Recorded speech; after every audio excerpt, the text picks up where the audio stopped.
Oi, colegas, tudo bem? Nesse vídeo aqui, né, a gente vai abordar uma outra queixa principal. Queixa principal, tenho ansiedade, né? Quem nunca ouviu isso todos os dias, independente se é psiquiatra, se é médico de família, se é clínico, se é cirurgião vascular, se é otorrino, todo mundo fala que tem ansiedade e todo mundo tem mesmo, né? Eu me lembro que eu comecei a preocupar muito com a questão da ansiedade quando eu sempre gosto de perguntar nas consultas, né? Independente se é uma consulta de infectologia, eu sempre gosto de perguntar: tem mais alguma coisa que você poderia me dizer que eu não sei, que seria legal que eu soubesse sobre você? E aí a pessoa sempre fala: eu tenho ansiedade. Então isso sempre foi uma grande queixa principal. Por isso que eu trouxe também esse tema, porque é um tema diverso, é um tema que é amplo e que chega em todos os consultórios, em todos os lugares, né? Então, nesse vídeo aqui a gente vai falar sobre esse tema, sobre ansiedade, só que eu vou trazer um olhar para o tratamento não medicamentoso, para uma abordagem não medicamentosa, para pontos importantes que devem ser levados para você conseguir conversar e trazer isso para o seu paciente. Como eu falei, independente da sua especialidade, você sempre vai lidar com quadros de ansiedade. E aqui eu vou trazer percepções não medicamentosas que podem ajudar você, que vão ajudar as pessoas que você atende, tá bom? Então aqui a gente vai começar falando sobre o que é ansiedade, a diferença do medo, né? Tem um artigo muito legal no PubMed que eu vou recomendar para vocês, que é sobre a história da ansiedade, e aí a gente vai entrar listando ponto a ponto de abordagens não medicamentosas que podem ser usadas para ajudar os seus pacientes nesse sentido. Tá bom? Então, se esse tema te interessa, fica aqui que a gente vai falar sobre ele agora. Bom, então a definição, né, nos anais de psiquiatria é de que ansiedade é aquele sentimento de antecipação, de prever algo que possa acontecer e possa nos trazer tanto algo ruim como algo bom, né? E muitas vezes é esse sentimento mesmo, de antecipação do dia seguinte, de antecipação do minuto seguinte, de tudo, né? E eu me lembro, eu acho que tão interessante, porque uma vez o meu filho na época com 5 anos, e ele sentia muito, ele tinha realmente não só ansiedade, ele tinha um certo pânico da aula de natação. Isso foi um problema durante um bom tempo, né? Mas ele sentia ali um medo e que ele conseguia expressar, ele falava: eu sinto na minha barriga, no meu estômago, esse medo de ir para natação. Enfim, e aí ele conseguia definir isso, né? E aí um dia nós fomos ao cinema e ele estava muito empolgado para assistir um filme que eu não me lembro mais qual é agora. Só que a gente subindo as escadas rolantes, ele falou assim para mim: mamãe, eu tô sentindo aquela mesma coisa que eu sinto quando a gente vai pra natação, só que agora eu tô sentindo como uma coisa boa. E aí eu achei muito interessante, porque eu falei: não, meu filho, você está ansioso para assistir o filme, só que agora você está ansioso porque algo bom vai acontecer, não é algo que você teme, entendeu? Então a gente pode ter nesses dois aspectos, não é verdade? Às vezes a pessoa fica ansiosa por um encontro que ela espera muito, ou às vezes ela fica ansiosa por uma prova que ela vai fazer, não é mesmo? E, gente, quantas pessoas estão adoecendo de ansiedade hoje? Não são poucas, são muitas, né? E esse tema é extremamente relevante, sempre vai ser, por mais que pareça batido, ele sempre vai ser um tema relevante, ainda mais nesse momento que a gente vive, com pandemia e mesmo sem pandemia, né? Nós trouxemos para o nosso estilo de vida um padrão tão alto de perfeição e de necessidade de atingir determinados pontos que ficam inatingíveis, né? E tudo isso nos adoece e adoece também as pessoas que chegam ali nos nossos consultórios. Então, durante muito tempo, eu trabalhei muito mesmo com esse aspecto não medicamentoso da ansiedade. Foi um dos lugares onde eu mais tratei mesmo, ao longo dos últimos 2 anos, em que eu mais recebi pacientes, que eu mais fiz cursos, e por isso que eu me sinto bem à vontade de falar desse tema. Fora o fato de que eu também sofro com ansiedade, não só ansiedade normal, ansiedade às vezes muito patológica, e sempre fiz uso de abordagens naturais mesmo para lidar melhor com a minha ansiedade. Então eu sei exatamente do que eu estou falando, porque é algo que passa por mim também. Eu sei como é se sentir ansioso diante de várias situações da vida e como isso faz mal para o nosso corpo, para a nossa psique, para a nossa forma de encarar o mundo, né? Então eu recomendo um artigo no PubMed, que eu vou deixar depois para vocês aqui no link, que traça um histórico da ansiedade e a partir de quando começou a se usar esse termo como algo patológico. Ele entrou mesmo como um termo patológico em 1920, né, como distúrbios mesmo patológicos relatados dentro da psiquiatria, dentro da psicologia. No entanto, quando você vai fazer um estudo lá desde Hipócrates, né, dentro de alguns livros que foram escritos ou por ele ou por seus discípulos falando dele, nesses livros, existem já relatos, né, de situações que lembram muito transtornos ansiosos. Tem casos, né, descrito casos. Então tem um caso lá, o caso Nicanor, que é um caso de uma pessoa que ao ir a uma festa, ele se sentiu muito incomodado com o som da flauta e descreve sintomas que ele teve, né, que são muito parecidos com os sintomas hoje de uma síndrome de pânico, de um transtorno ansioso mais importante, né? Então, e ali naquele momento isso já era descrito como algo médico, como uma patologia médica, como algo que tinha que ser abordado de forma, como uma patologia mesmo, entendeu? Então, sempre a ansiedade ao longo da história, ela vem se mostrando em momentos como essa confusão que a gente tem até hoje. Até quando isso é normal e até quando isso e a partir de quando isso se torna patológico. E aí, nessa confusão que a gente vive, nós vivemos hoje o quê? Uma alta medicamentalização, né, de transtornos de ansiedade, desde mais leves, que podem ser bem conduzidos com um apoio não medicamentoso correto, né, uma orientação psicológica e mesmo outras práticas que eu vou trazer aqui para vocês. Então, desde os quadros mais simples até os quadros mais graves. E todo mundo hoje se acha no direito de prescrever um escitalopram, um clonazepam para tratar a ansiedade, né? E muitas vezes nós nem sabemos se aquilo ali é uma ansiedade que precisa de tratamento, às vezes não passa por um psiquiatra realmente bom, e mesmo que passe, muitas vezes existe uma alta medicamentalização mesmo, né? E as pessoas parecem que até querem ser medicalizadas para tratar a ansiedade, né? Então, assim, é muito comum se você receber pessoas no seu consultório, em qualquer outro lugar, que tomam ali fluoxetina há 20 anos, há 10 anos, a escitalopram há 5, 10 anos, porque tratam uma ansiedade para a qual elas nunca olharam para ver o que é aquilo, nunca fizeram uma terapia, nunca buscaram uma outra opção, mas gostam de tomar um remédio porque deixa mais calmo.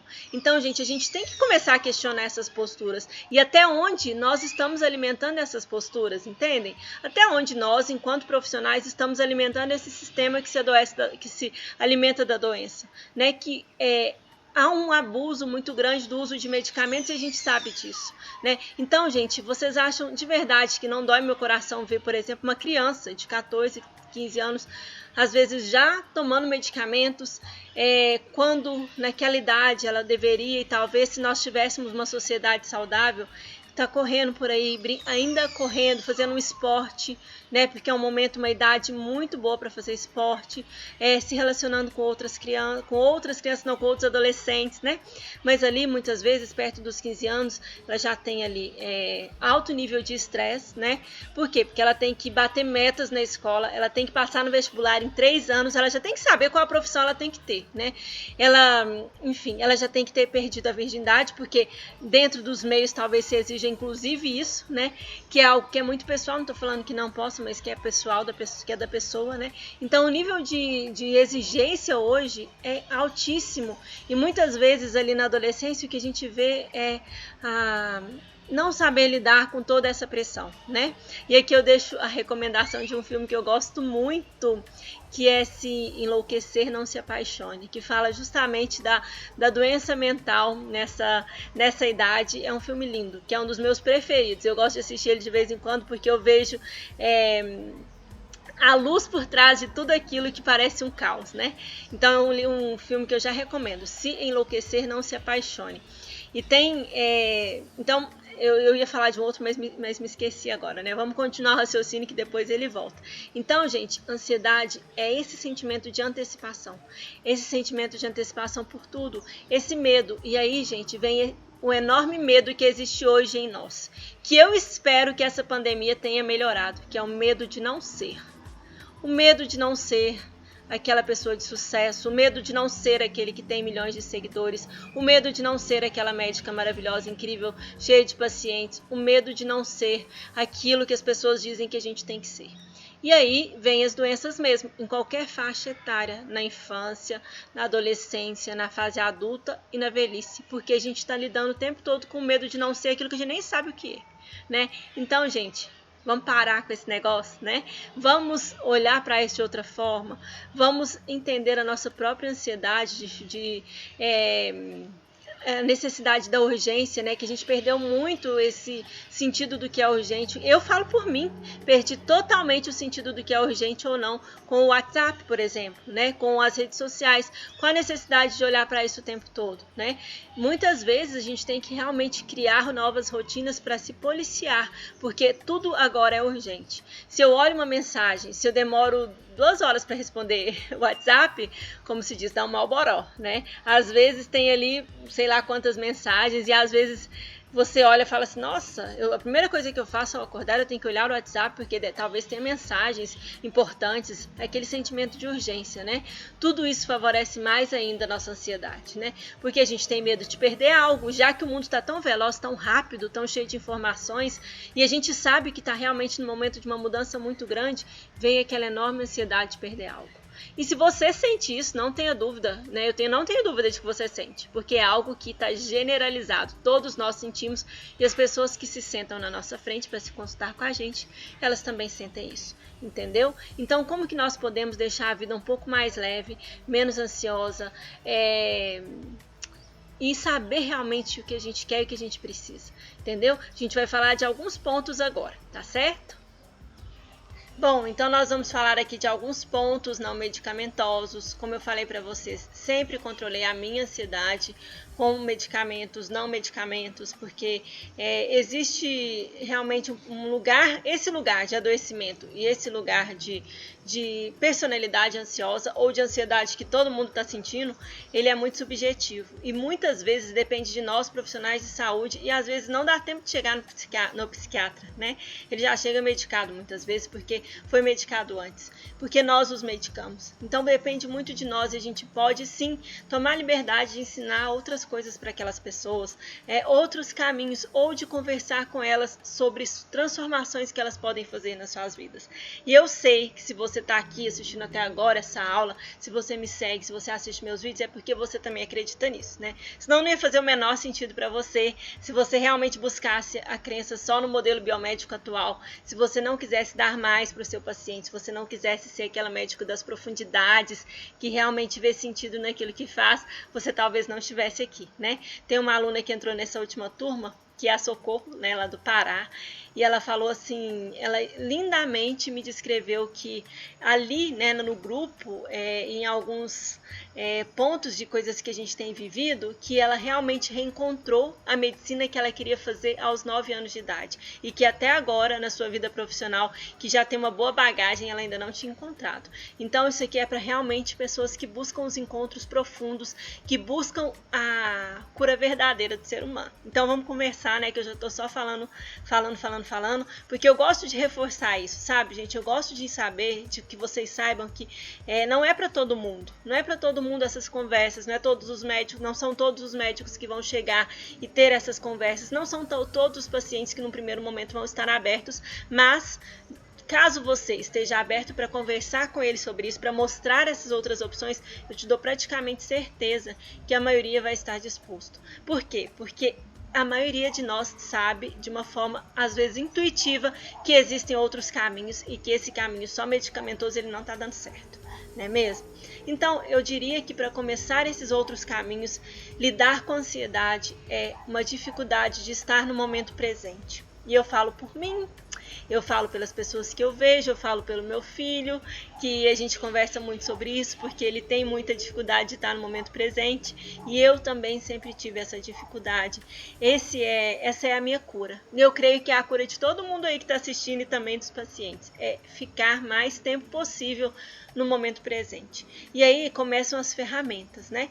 Tem estudos muito lindos, se vocês quiserem depois buscar aí no PubMed, tem um que eu gosto muito, que foi feito com yoga, né? yoga e meditação e pranayamas. Isso foi ao longo de 3 semanas. E 3 semanas depois, essas pessoas tiveram relatos incríveis de melhora de quadro de ansiedade, de maior facilidade realmente de focar nas atividades que estavam fazendo, né?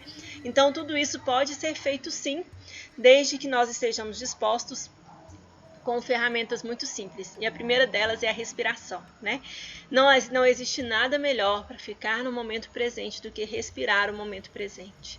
Então, um exercício que eu gosto de passar, que eu sempre passei nos meus cursos de meditação, era um exercício primeiro, né? Um dos primeiros, que é você tirar num dia todo. Por exemplo, eu vou tirar o dia de amanhã para trabalhar o meu estar no momento presente. O que significa isso? Significa que ao longo do dia você vai buscar várias oportunidades de voltar-se para a sua respiração. Então ali amanhã tal, você vai começar desde a hora que você acorda, sentar na cama, fazer ali, antes de levantar, às vezes, fazer ali 1 minuto de respirações, você se levanta, escova os dentes respirando, você vai pro café, ao invés de ficar buscando pensamentos assim, eu tenho que fazer, nossa, eu tenho que ir para a reunião, nossa, eu tenho tantos pacientes para atender, eu tenho que fazer isso, fazer aquilo, ou seu paciente, eu tenho que trabalhar, fazer as coisas com mais leveza e respirando. Entendeu? Eu vou escovar os dentes, vou respirar. Vou tomar o banho, vou respirar enquanto o tempo todo que eu tô tomando banho. Vou pegar o carro para sair, vou respirar o tempo todo que eu estiver fora. Vou para a fila do banco, eu vou respirar. Na fila do supermercado, eu vou respirar. Eu vou passar o dia buscando oportunidades para estar em contato com a minha respiração. Gente, façam isso por um dia todo. Sabe o que eu mais sinto quando eu tiro o dia para fazer isso? Porque não é todo dia que eu faço, né? Assim como vocês, eu também procrastino muitas coisas. E o que eu sinto é que todas as atividades fluem com mais leveza, eu me canso muito menos. Sabe aquela sensação de que chega meio-dia, 1h da tarde, você tá totalmente inteiraça, assim, nossa, parece que eu nem me cansei ainda. Posso fazer mais um monte de coisa ao longo do meu dia. Esse é o principal benefício que eu percebo, de estar no presente não te cansa, porque o que nos cansa muito é nos preocupar com o momento seguinte, é nos preocupar com o dia seguinte. Eu sou uma pessoa que tem facilidade em se preocupar com o dia seguinte, com o momento seguinte, entendeu? No entanto, essa é uma das buscas que eu mais tenho e que eu recomendo mesmo, fazer exercícios cada vez mais de ficar no momento presente. Hoje eu trago isso para as minhas meditações da manhã. Ao longo do dia, várias vezes eu paro para respirar, principalmente os dias que estão mais desafiadores, aqueles dias em que a gente tem muitas tarefas ou que a gente tem reuniões pesadas, em que a gente vai entrar em confrontos de comunicação, enfim. Nesses dias eu busco realmente o apoio da minha respiração. Na verdade, buscar todos os dias esse apoio da respiração, gente, é uma cura. A primeira e melhor relação que a gente pode desenvolver na vida é com a nossa própria respiração. Respirar é um ato que a gente faz assim que a gente nasce, é a primeira coisa que a gente faz e é a última coisa que a gente faz ao morrer.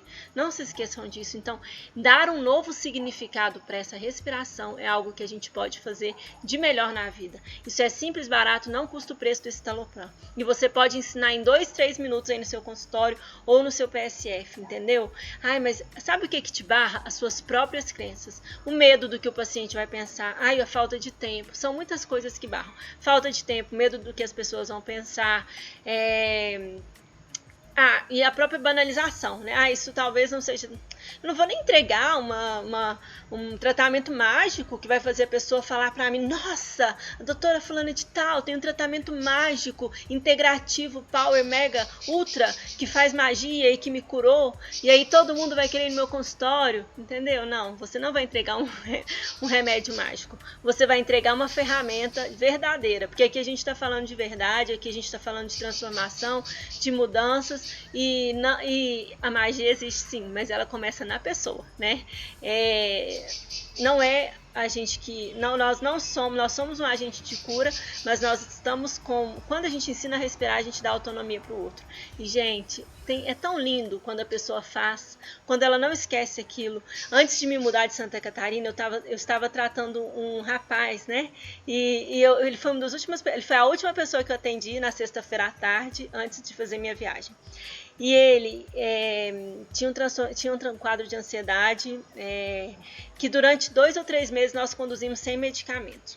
No entanto, realmente tudo ficou muito difícil quando veio o coronavírus, porque todos aqueles gatilhos que ele tinha, ele não conseguiu lidar. E aí ele me pediu para tomar um remédio. Tá? Mas antes disso, nesses 2 meses anteriores, ele era um rapaz que não, se você for pensar, às vezes a gente julga muitas pessoas, porque ele trabalhava na zona rural, era totalmente assim, nunca tinha lido nada de yoga, meditação, nada disso. No entanto, ele foi ao meu consultório porque ele queria ser tratado, porque ele sabia que o emocional afetava tudo na vida dele. O emocional afeta tudo na minha vida, eu sou muito ansioso, eu quero conversar, eu quero ter um lugar para falar sobre isso e não simplesmente receber um remédio. E aí ele foi no meu consultório, foi uma condução muito legal, assim. Nas primeiras consultas, como eu falei, ele usou florais e ele usou as respirações. Ele aprendeu a respirar, como eu ensinei para ele ali no consultório, e ele me falou assim, olha, doutora, às vezes eu estava em cima do trator e eu sentia que eu começava a ficar ansioso, eu parava um pouquinho e ficava ali 2 minutos respirando, como você me ensinou, e eu ficava muito bem ao longo do meu dia. E assim ele conseguiu levar durante muito tempo e ele conseguiu ficar muito bem, né? Ele realmente, na última vez que a gente se encontrou, ele falou, olha, então eu vim aqui porque hoje eu quero com remédio, porque depois que começou essa história de coronavírus, eu comecei a não dormir, eu tenho medo da minha avó morrer, enfim, várias outras coisas, e eu vi que naquele momento realmente precisava.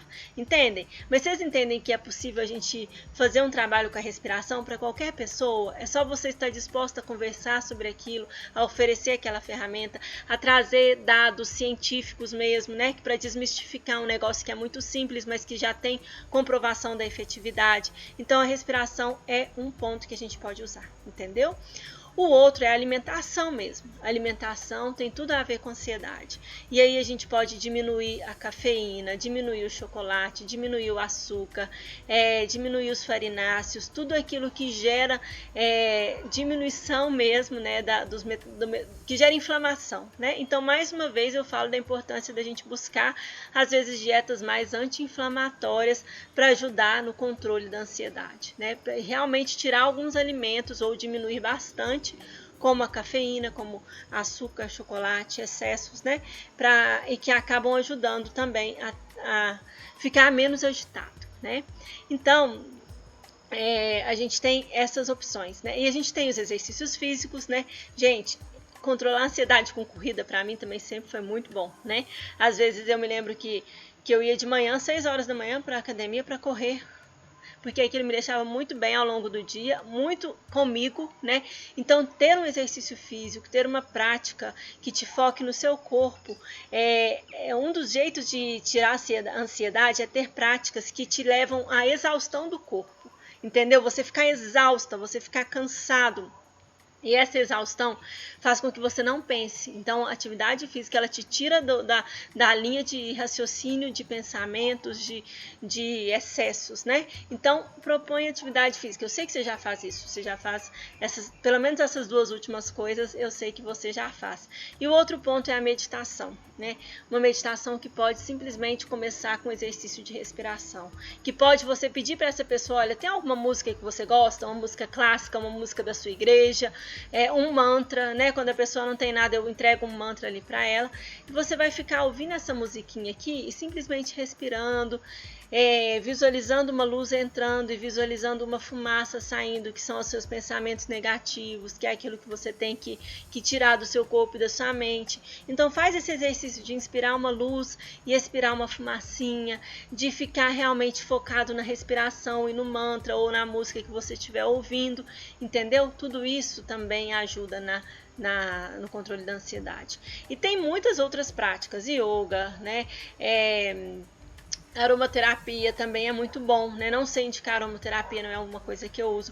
Floral, o melhor floral e o mais simples para ansiedade, para essa ansiedade antecipatória é o Rescue e ele funciona muito bem, né? Então, assim, geralmente eu coloco o Rescue junto com algum outro floral de tipo, quando a pessoa tem realmente essa ansiedade.